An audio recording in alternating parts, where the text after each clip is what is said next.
Hello friends, welcome to Summu logs. ఈరోజు మనం మునక్కాడలతో బెండకాయ కర్రీ చేసుకుందాము.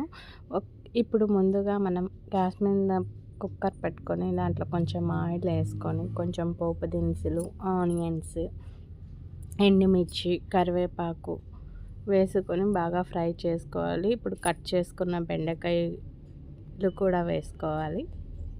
ఇవి కూడా బాగా మిక్స్ చేసుకోవాలి. ఇవి కొంచెం ఫ్రై అవ్వాలండి. ఇవి ఫ్రై అయ్యే లోపల ఇంకొక పక్కన ప్యాన్లో కొంచెం నూగులు ఫ్రై చేసుకుందాం. శనక్కాయ విత్తనాలు, నూగులు, శనక్కాయ విత్తనాలు, తెల్లుల్లిపాయ, ఆనియన్ వేసుకొని పౌడర్ చేసుకుందాం. ఆ పౌడరు కొంచెం కారం, ఎండుమిర్చి పౌడరు, కొంచెం పసుపు, కొంచెం ధనియా పౌడరు, ఇవి మొత్తం వేసుకొని బాగా మిక్స్ చేసుకుందాం.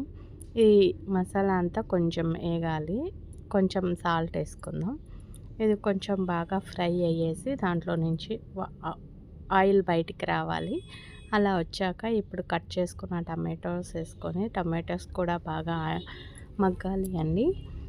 కొంచెం బాగా మగ్గాక ఇప్పుడు ముందుగా చింతపండు నానబెట్టుకొని దాని జ్యూస్ తీసి పెట్టుకున్నాము.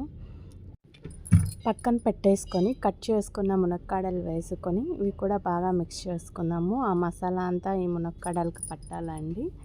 ఇలా బాగా మిక్స్ చేసుకున్నాక ముందుగా జ్యూస్ పెట్టుకున్నాం కదా, చింతపండు జ్యూస్, ఆ జ్యూస్ని వేసుకుందాం. దీంట్లో ఈ జ్యూస్ అంతా వేసుకున్నాక సరిపడినంత వాటర్ వేసేసుకొని మిక్స్ చేసుకుందాం.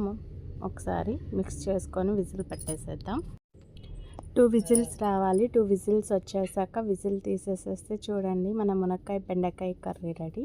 తెల్ల నువ్వులు వేసుకుంటే టేస్ట్ బాగుంటుందండి. చూడండి, finally ready. Okay, bye friends.